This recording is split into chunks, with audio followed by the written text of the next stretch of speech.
Hey folks, I'm Pastor Eric Tritten from Gloria Dei Lutheran Church in Hudson, Ohio, and this is a weekly word. Thank you for being with me. We're going to do something a little bit different for the next 4 weeks. I want to spend a little bit of time thinking about beauty. So let me start with the question. What is beautiful? I grew up on the west side of Michigan, kind of further north, a little town called Manistee, and we would often in the evening run to a bluff that overlooked Lake Michigan, and we would watch the sunset because, well, sunsets are beautiful. I also think of when I was a kid up there and I could watch the stars at night. And there are still places that it gets nice and dark where you can watch the stars. We have one here in Ohio called Observatory Park. It's just a little bit east of Chardon. It's one of 2 dark parks here. And when you can get into a nice dark place and you see the stars, and maybe you can even see the Milky Way, or if you're far enough north and you can see the Northern Lights, that's beautiful. I think of a grandmother holding her grandson for the first time. I bet you that's beautiful. And a little bit different vein, but a perfect baseball game. No runs, hits, or errors. That's beautiful. Have you ever paused and wondered why there is beauty? Notice it's a little bit of a different question. I started out with what is beautiful, but now we move into why is there beauty.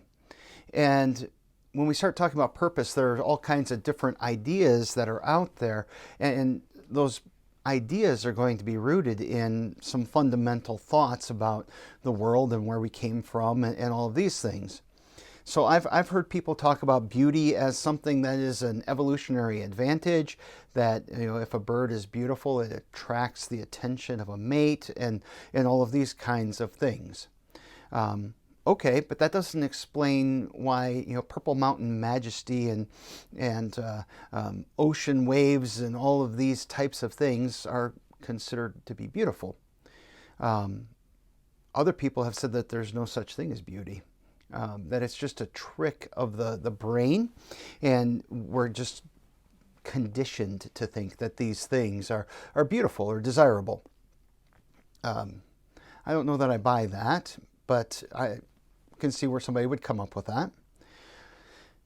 For me, when I think about why is there beauty, the answer goes to who is God and what does He do and what is He about, because I think beauty is part of God's design and His delight in creation.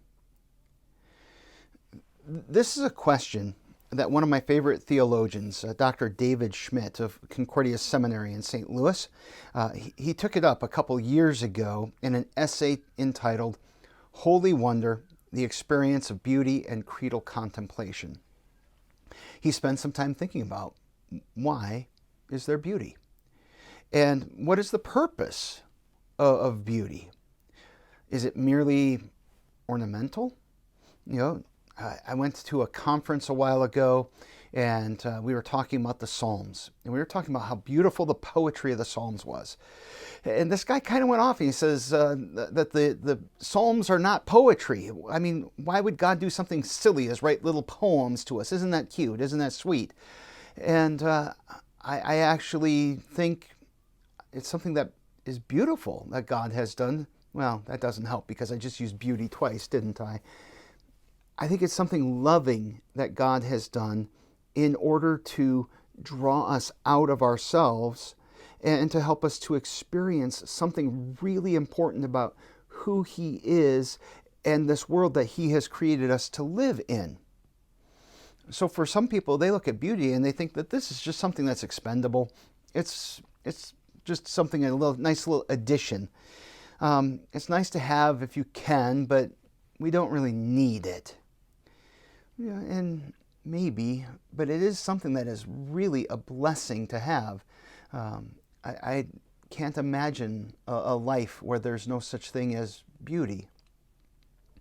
But maybe if we think about beauty in connection to God being our creator, and him also being the one who redeems us and the one who gives us the gift of hope in a fallen world, and we can think about God's goodness, maybe then we can start to think about beauty as an invitation to explore those things, to explore the creation, to explore redemption, to explore hope, and to explore God's goodness.